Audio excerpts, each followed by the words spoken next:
There are numerous disadvantages to having low vision. You can't drive, it's much more difficult to navigate, you frequently experience eye strain, but is it all bad?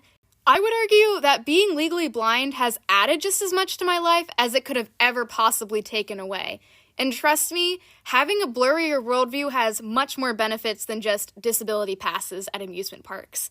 My name is Marissa, and welcome to another episode of Legally Blonde and Blind.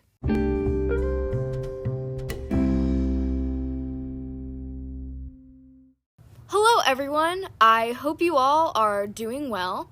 I cannot believe that this is the 5th episode of Legally Blonde and Blind. It feels like I just started making this yesterday and now it's been 5 months? That's completely insane to me. Anyway, I wanted to make today's episode about something a little more positive because my schoolwork has been piling up, I have a lot more projects due, and Zoom fatigue has been hitting me pretty hard lately. I just remembered this a few weeks ago, and I honestly hadn't thought much about it up until that point, but it made me wonder, could my peers have made a list of things that a person could like about being blind, or that could be good about being blind? I don't even think I could have made that list in 8th grade. To start off, I wanted to share a story that inspired me to make this episode. When I was thinking of different ideas, I remembered in my 8th grade English class, we were reading this book called The Miracle Worker, which, if you don't know, is a play about Helen Keller. And to start off our unit, our teacher had us make this list. I forget the exact wording, but it was something like, things that are hard for blind and or deaf people to do. I can't speak for anything my peers said about the deaf community, but I know most of the things regarding blind people were true. They mentioned things like it's harder to play sports sometimes, or play an instrument, or you can't drive, you can't see people's faces as well. Though I remember throughout this activity, I was very uncomfortable and upset. I think part of it for me was I had never seen a tangible list of all of the different things that I either couldn't do or would be very challenging for me to do. This is a bit of a side note, but I was very angry about this, and I remember that my contribution to the list was, for both sides, that people will underestimate you, and I said this in the most passive-aggressive way I could muster at the time, at the age of 13. I felt very proud of myself at that moment. But I think I was mostly angry with the fact, and of course I couldn't have been able to articulate this then, that we weren't really talking about why these things were challenging and how these challenges are often caused by external factors like inaccessibility. Another thing that inspired me to make this episode and my own personal list of Legally Blonde and Blind benefits was that when I Googled benefits of being blind, the first thing I found was this list. I think it was mostly a joke, but the main things that they had listed were that you can make excuses not to do chores and that you get disability parking passes. I talked about this in a lot more detail in my first episode, The Art of the Blind Joke, and if you haven't listened, you get the gist. If you haven't listened to it already, I highly recommend because it's one of my favorite episodes that I ever made. Essentially, viewing my disability as a characteristic rather than a disease or a problem that needs to be fixed has greatly increased my happiness because it has allowed me to see the positive effects that it's had on my life, not only the negative ones. I would argue that it has added way more to my life than it could have ever possibly taken away. My mom always used to say to me that I could be anything I wanted to in life except an airplane pilot, and that is my life motto. I think those are the most obvious benefits, especially to someone who is sighted, but for me, it is so much more complex than that. Another one that I have to mention this. Another one of the reasons that I saw, it actually wasn't benefits of being blind, it was benefits of dating a blind woman. It was that, oh, they're not going to take as long to get ready because they're not going to care about their hair, makeup, or appearance. I was personally offended by that. I mean, has this person not seen Molly Burke, the fashion icon? I don't think they have. She actually also made a YouTube video about this topic a while ago, and I think it's really cool to hear everyone's takes on this because people have such different and personal experiences with blindness that it seems as though everyone can come up with different reasons. We have some commonalities in our list, but a lot of my reasons differ from hers. The point I'm trying to get at is that adopting this mindset overall has made me a lot happier. It's not to say that I constantly feel this way. While writing this episode, I wanted to make sure I wasn't giving the impression that I was promoting toxic positivity or that I was trying to diminish the very important conversations about issues facing the blind community. I'm not always a ray of sunshine. I'm not always happy about it. A few weeks ago, before one of my virtual classes, it was like 5 minutes before, I lost my AirPods and I couldn't find them anywhere. You would think that with dark floors and white AirPods they would contrast enough, but they did not. And believe me, in that very moment, I was not too happy about having very limited vision. So, without further ado, let's get into my fantastic list. In my social media and democracy class, we were talking about how online content often takes the form of like lists, think BuzzFeed or WatchMojo, because people enjoy the order and structure that lists bring, and I am 100% in that boat. I need structure in my chaotic life, so I hope you enjoy this list.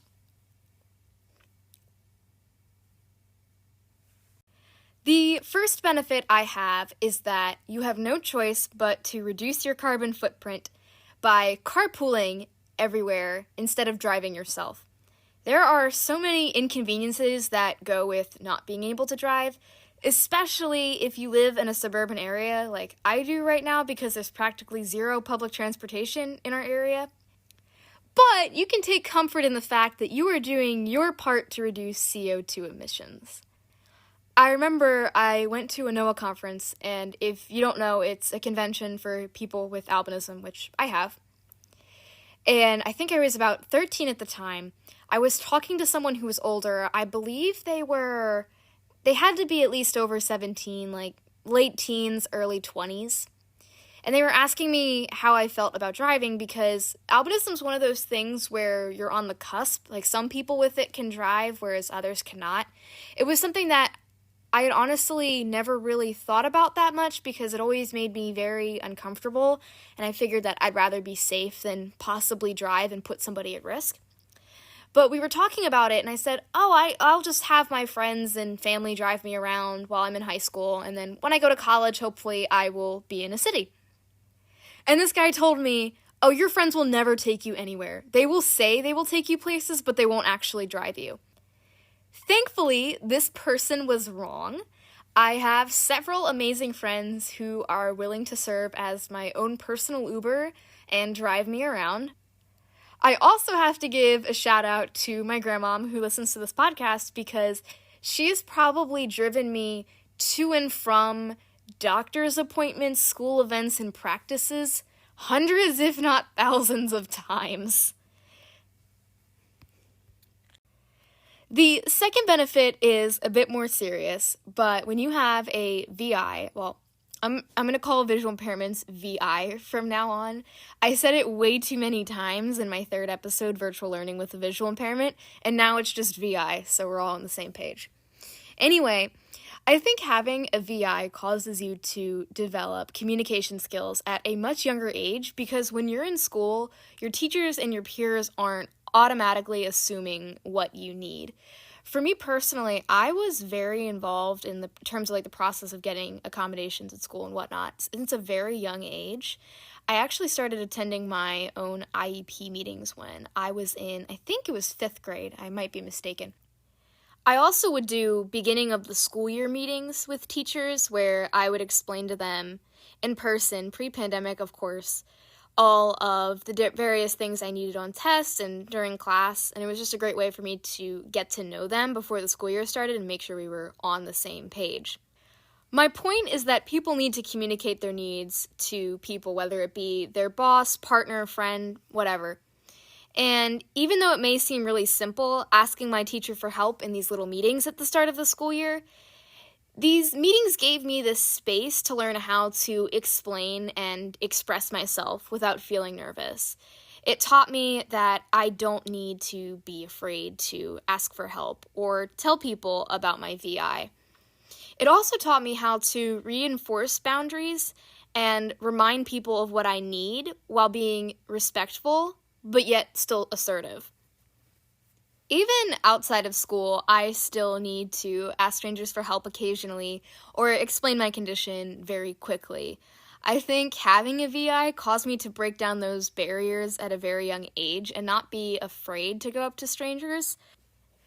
Overall, I am very happy to report that I am not afraid of making a doctor's appointment, ordering a pizza over the phone, or walking up to a stranger asking them where the bathroom is. And I largely attribute my VI to that.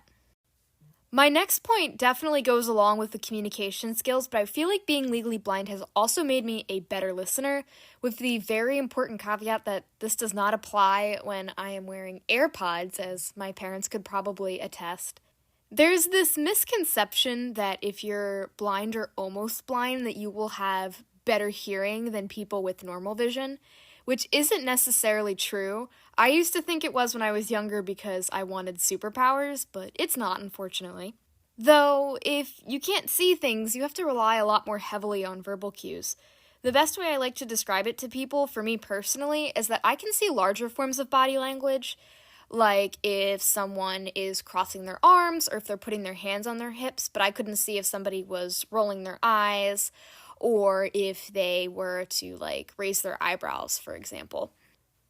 So that means I have to pick up on people's changes in tone and pitch, as well as, the types of words that they typically use. Outside of social contexts, I find myself listening for certain kinds of sounds to find where a cash register is in a store, or using verbal cues to figure out which sheet of paper my teacher's talking about when they're holding it up in the air. In the COVID era, I've found that this has been especially helpful because everyone's getting less social cues due to the fact that most classes are on Zoom. So it's really helpful when you can pick up on, more verbal signals. And, not to be meta or anything, but that also means I really like listening to podcasts. Going off of the idea that I can't see more subtle social cues, my next benefit is that I don't have to see people staring at me. And this benefit's kind of sad to write out because admitting that it happens isn't really fun, but people do stare. I think this has more to do with my physical appearance. I have albinism, which means that I have really pale skin and basically white hair. So I think people stare at me more for that than vision-related issues because I don't use a cane or a guide dog, so I'm not obviously blind unless I'm looking at my phone because I have to look 2 inches away from it.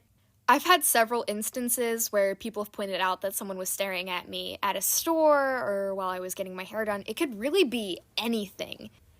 But the bright side to it, at least from my perspective, is that if people don't point it out to me, I don't have to notice it. And I don't have to deal with that negativity in my life.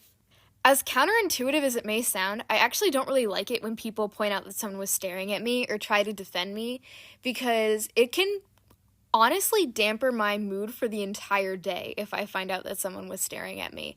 I just don't want to deal with that kind of negativity, and fortunately, I don't have to unless you're really bad at staring. I have caught some people. There was one instance where I was at the orthodontist of all places, and there was this lady, and she was a mom, this wasn't a kid, and she was pretending to be me and look really close at the phone.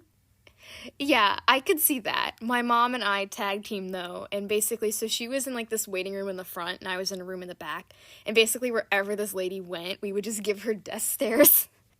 So rest assured, we got our revenge. But overall, staring is something that's largely negative that I don't have to deal with on a day-to-day basis because I can't even see it.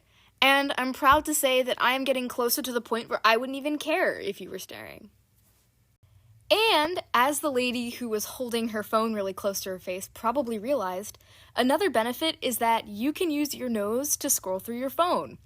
Think about it. So if you're standing in a hallway and you've got, let's say, a cup of coffee in your other hand, and you're just looking at your phone with your one hand, most sighted people, because it's further away, they just have their one hand. But since I have to look an inch away from my phone, I have my nose, and it's very convenient. I have to remind myself oftentimes in public that most people don't scroll through their phone with their nose because I am often very tempted to do so.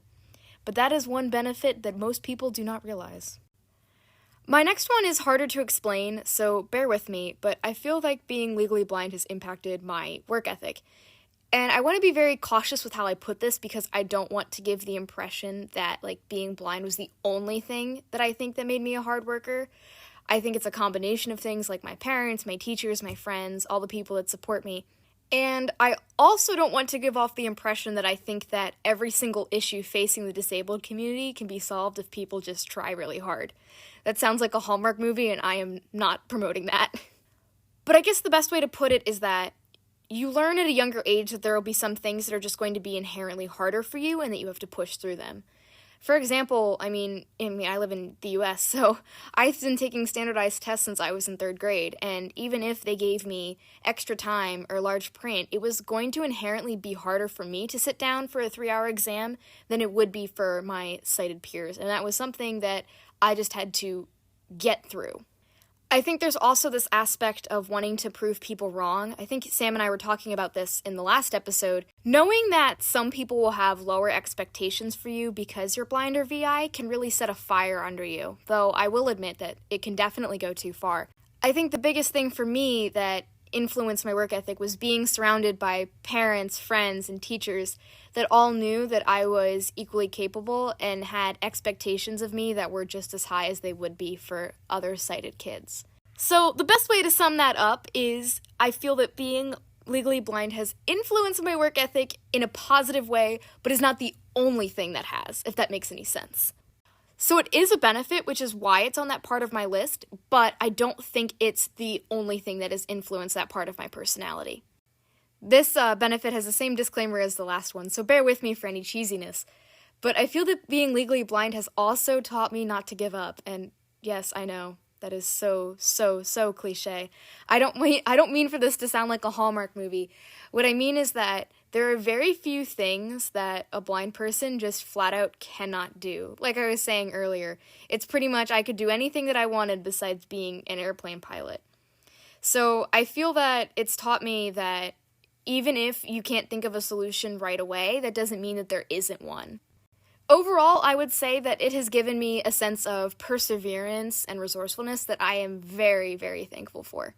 Another plus is that you can read in the dark. Now, I am not nearly as cool as people who use Braille. I use ebooks, so it's not nearly as impressive that I can read in the dark.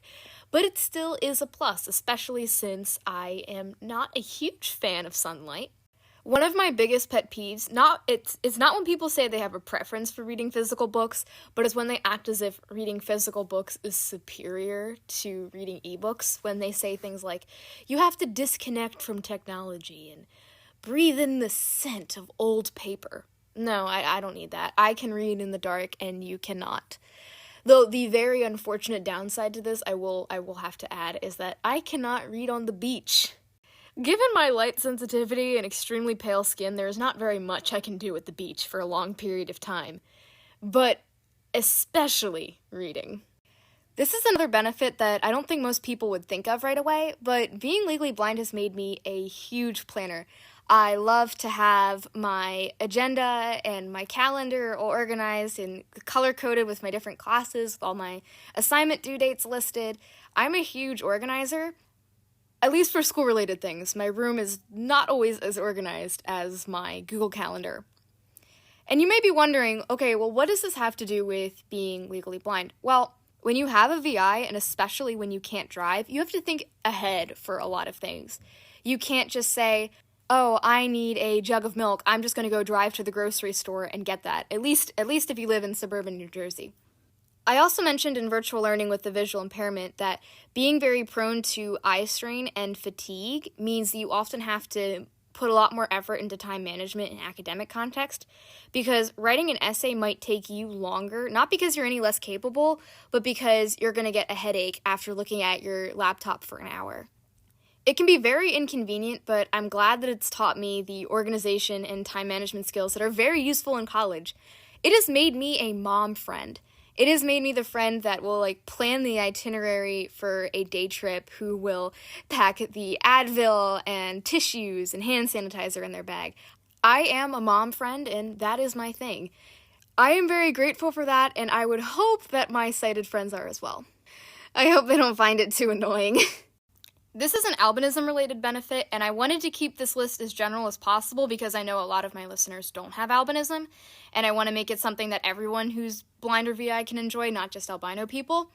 But one of the best things about having albinism is that, so basically, like, my hair is white, right? And my skin is really pale. My hair can't turn gray. So I will never have to worry about covering up gray hairs when I get older. Another thing, too, is that when you have albinism, you physically cannot tan, and you will just burn in the sun. So we have to put on a lot, and I mean a lot, of sunscreen. But that means my skin is getting less sun damage, unless, of course, I decide to go to the beach in a cami, and I forget to reapply, and then I'm like a lobster. I am ashamed to admit that has happened a few times. Other than that, I'm hoping that less sun damage means less wrinkles when I'm older.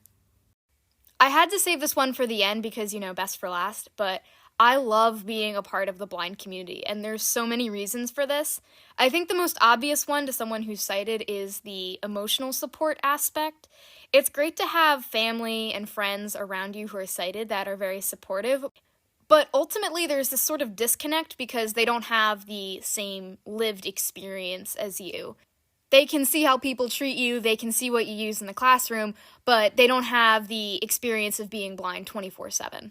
I was very lucky to get to attend several conventions when I was younger and socialize with a lot of other blind people when I was in middle school, which was especially helpful because around that time I was very insecure about my appearance and looking really close at my phone. So being around other people that were also looking at their phones super close and realizing, hey, this is normal, this is just what you have to do to see, was super empowering for me.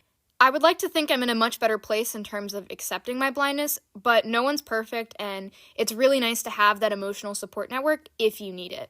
There's also a lot of Facebook groups online that are super helpful, especially if you need more practical advice. The best way to put it is when you're in an IEP meeting at school, they think about, oh, how are you going to read the whiteboard?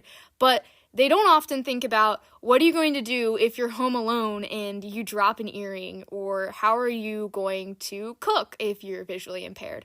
I love being a part of Facebook groups like Albinism Community, for example, because you can see different advice posts and ideas of things you never even thought of before, especially for me because I'm at that point where I'm hopefully in a few months going to start living on my own. But since I've been an online student the past year, I haven't really had that experience yet. I love hearing from people who have had that experience, and I especially appreciate hearing solutions to potential problems that I might encounter. In a professional sense, there are tons of scholarships, both local and national, for blind students and disabled students in general. They are great not only for the financial aspect, but also because they often link you to mentoring and networking opportunities within the blind community. So if you're in high school or even in college, I definitely recommend looking into different blind scholarships. In the future, I'm thinking of making an episode about how I discussed my blindness in the context of college application essays or scholarship essays, so be on the lookout for that. There's also several subgroups, such as National Association of Blind Lawyers or Doctors with Albinism, pretty much for any profession you could think of. With the power of the internet, if you wanted to find a blind, florist, for example, if that's your dream job and you want to find another blind florist, you probably could. Finally, it's just a great way to make friends. If you go to one of these conventions, you will have something in common with most of the people there. You all already have something to talk about, so you don't need to do any of that awkward small talk. I've found that you can make very deep connections with other blind and VI people because you have this shared experience that you don't with most other people. But what's funny is that I rarely talk about it with my other blind friends. It's kind of funny. It's like you have this shared experience that bonds you together initially, but you rarely talk about it because there's just so many other things that are going on in your lives. I think people that have never been to a convention before would be surprised at how many friendships and even romantic relationships form at these places, but it is such a unique and empowering experience to be around so many people that are like you. And at this point, I feel obliged to give a shout out to a particular special listener. an early supporter of the podcast, if you will. This is actually the first person I ever told about this podcast idea in August, and they encouraged me to go for it. So, having blind friends and partners is pretty awesome. I definitely engaged more socially with the blind community when I was younger. I think with all of my college classes and extracurriculars, all of which are online, since most of the events are virtual because of Corona, it's hard to hop on to another hour and a half long Zoom call if you've already been on Zoom 6 hours a day for classes and school clubs. But it's nice to know that people are still there and that I could become more involved later in life or when things hopefully become more normal and we can go to in-person conventions. Well, everyone, that was my list. I hope you found it both amusing and insightful. I don't think most of these things are distinct advantages of being blind over being sighted, though I do frequently argue that vision is overrated with my friends. But these are still nice perks that come along with something that people mostly perceive as negative. Like I said, I'm not perfect and I'm not always this positive, but the next time you're on your hands and knees trying to find a missing AirPod or earring on the floor, it's nice to remind yourself of the good things that come with being blind. If you like this episode, make sure to follow Legally Blonde and Blind on Spotify, Apple Podcasts, or wherever you get your podcasts. Also, make sure to follow my social media pages at LegallyBB on Instagram and also on Facebook. I mentioned this a few months ago, but I'm hoping to adopt a more consistent publishing schedule where I release a new episode the first Saturday of every month. So that means the next episode will be coming out on April 3rd. Thank you again for listening, and I hope to see you all soon.